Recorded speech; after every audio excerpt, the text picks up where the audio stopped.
Pop quiz for everybody listening. Which number is lower, Donald Trump's IQ or Donald Trump's approval rating? Alright, I admit, it was a trick question.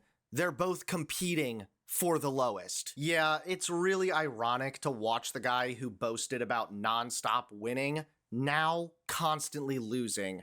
And I can tell Trump is getting sick of it. But as if the president's woes are not enough already, now Congress just dropped an impeachment bombshell on Donald Trump, and it has his entire administration in a full-blown panic. How's it going? My name is Hunter Avallone with Occupy Democrats. Welcome back to another video. Now we're gonna get to this massive bombshell in just a moment, but first, let's go over a few of the things that may have led to this bombshell. At this point, it's abundantly clear. Trump doesn't care about the Constitution. Trump does not care about due process.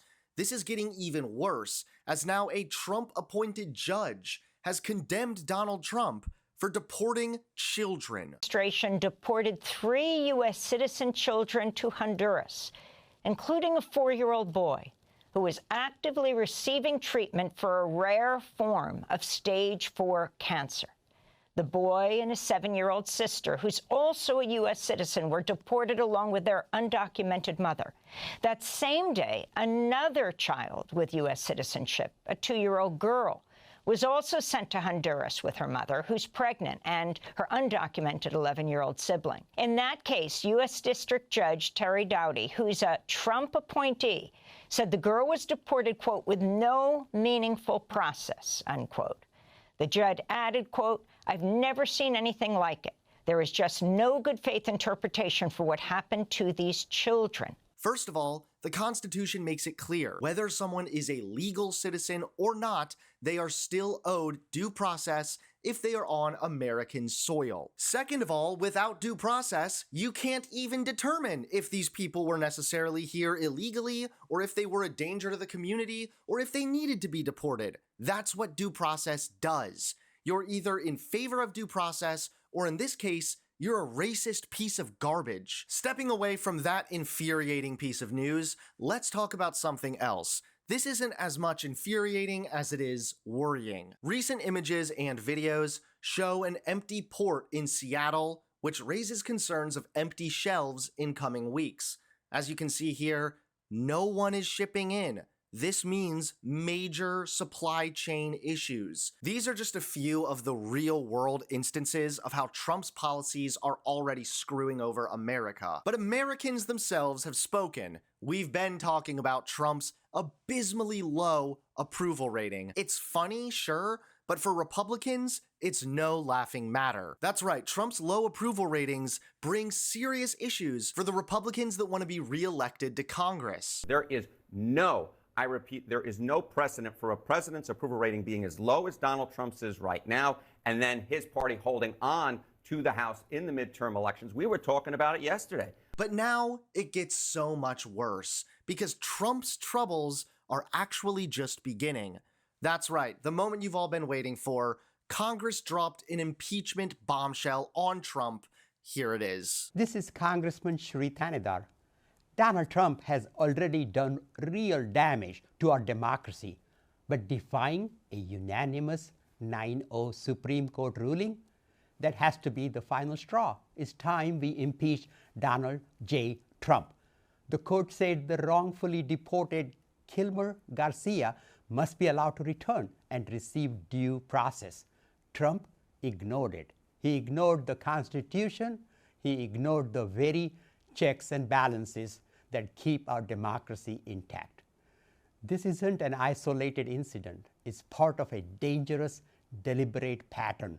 That's why today I introduced a resolution to impeach Donald J. Trump, outlining 7 articles of impeachment.